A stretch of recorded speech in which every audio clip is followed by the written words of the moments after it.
រឿងបានបុណ្យស្មើគ្នា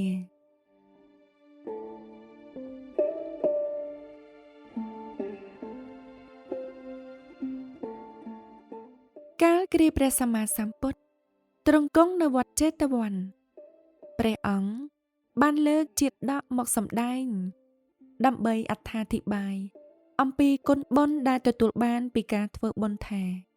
ទោះធ្វើតិចឬក៏ច្រើនក៏នឹងបានមគ្គផលស្មើគ្នាមានដំណាលថា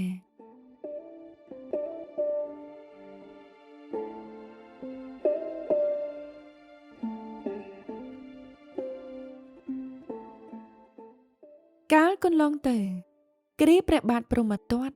សោយរាជ្យនៅក្រុងពារាណសីតថាគតកើតក្នុងត្រកូលព្រាហ្មណ៍ពេលធំពេញវ័យក៏ចេញទៅសិក្សានៅសំណាក់តក្កសិលារហូតចេះដឹងមុខវិជ្ជាជាច្រើនបន្ទាប់ពីនោះក៏ចេញទៅបួសជាឥសីរក្សាសិល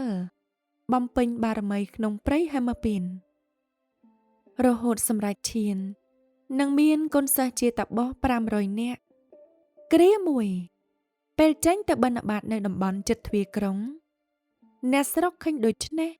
ក៏មានចិត្តជ្រះថ្លាទៅបបួលគ្នាមកប្រគេនចង្ហាន់ដល់តាបសទាំងឡាយអ្នកស្រុកម្នាក់បានពោលឡើងថាការដែលខ្ញុំព្រះអង្គនាំគ្នាមកថ្វាយទាននៅគ្រានេះតួមនុស្សម្នាក់ថ្វាយតិចក្តីច្រើនក្តី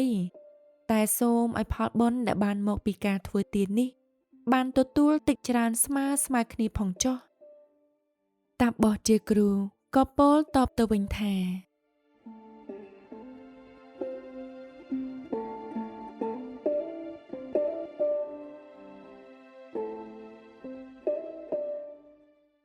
ការធ្វើទានគឺជារឿងពិបាកអ្នកគ្មានចិត្តសប្បុរសពិតជាមិនអាចធ្វើបានទេពេលអស់ជីវិតទៅនឹងកើតជានរកក៏ប៉ុន្តែសម្រាប់អ្នកធ្វើទានទោះជាតិចក្តីច្រើនក្តីពេលអស់ជីវិតតែងតែកើតនៅឋានសួគ៌ដូចគ្នាតាបសជាអ្នកនាំមុខពោលអនុមោទនាហើយក៏នាំគ្នាត្រឡប់ចូលព្រៃហេមពាន្តវិញនិងបានចម្រើនឈានគ្រប់គ្នាកាលក្រោយមកតាបសជាគ្រូគឺជាអង្គតថាគតការធ្វើបុណ្យរួមគ្នាមិនថាតិចឬក៏ច្រើនតែងបានបុណ្យស្មើគ្នា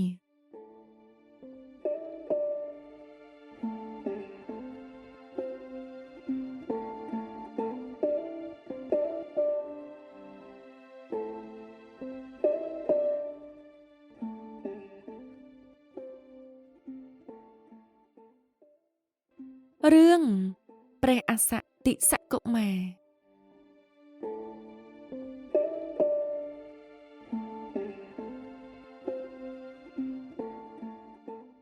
កាលគ្រាព្រះសម្មាសម្ពុទ្ធ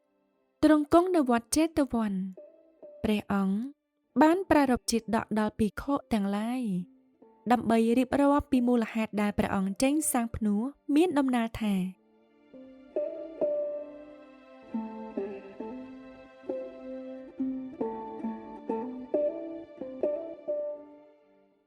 កាលកន្លងទៅគ្រាព្រះបាទព្រហ្មទត្តសោយរាជ្យនៅក្រុងពារាណសីព្រះអង្គមានរាជបុត្រ2ព្រះអង្គដែលតថាគតកើតជាព្រះរាជបុត្រច្បងមាននាមថាអសតិសកុមារចំណែកព្រះអនុជមាននាមព្រហ្មទត្តកុមារពេលទ្រង់មានព្រះជន្មបាន16ព្រះវស្សាអសតិសកុមារក៏ចេញទៅសិក្សានៅឯសំណាក់តក្កសិលាបានរៀនវិជ្ជាការច្រើនក៏ប៉ុន្តែព្រះអង្គស្ទាត់ជំនាញខ្លាំងជាងគេក្នុងមុខវិជ្ជាបាញ់ធ្នូលុះព្រះបាទព្រហ្មទត្តជាបិតាសោយទីបង្គត់ទៅព្រះអង្គមានបំណងចង់ឲ្យព្រះរាជបុត្រអសតិសកុមារឡើងគ្រងរាជ្យបន្តក៏ប៉ុន្តែព្រះរាជបុត្រគ្មានបំណងចង់បានបុណ្យស័ក្តិលាភសក្ការៈអ្វីទេទើបព្រះអង្គឲ្យរាជអាមាត្យតែងតាំងព្រះអនុជព្រហ្មទត្តកុមារឲ្យឡើងសោយរាជ្យជំនួសតែមនុស្សម្នាទាំងអស់នៅតែគោរពស្ម័គ្រស្មោះនឹងអសតិសកុមារដដាលគ្រាមួយមានអាមាត្យអាក្រក់ម្នាក់សម្លឹងឃើញលៀបយស័ក្តិគេក៏ទៅទូលញុះញង់ព្រះរាជាថា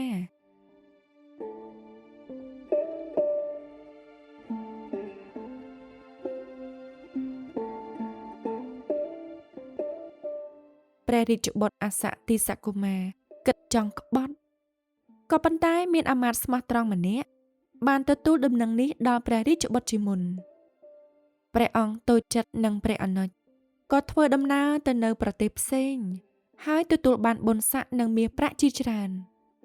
ដោយមានតួនាទីជាអ្នកជំនាញខាងបាញ់ធ្នូពេលព្រះរាជានៃនគរទាំង7ដឹងថាព្រះអសតិសកុមារមិនគង់នៅក្នុងក្រុងពារាណសីទេគេក៏នាំទ័ពមកវាយដណ្ដើមយកទីក្រុងនេះកាន់កាប់ព្រះបាទព្រហ្មទត្តកុមារគិតថាទ្រង់តែមួយអង្គឯងមិនអាចការពារទីក្រុងនេះបានទេ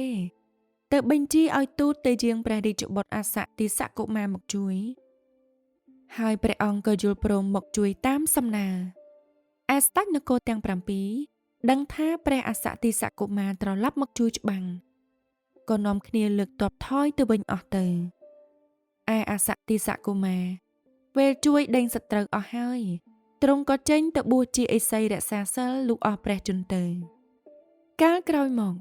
ព្រះបាទព្រហ្មទត្តកុមារកើតជាព្រះអានន្ទ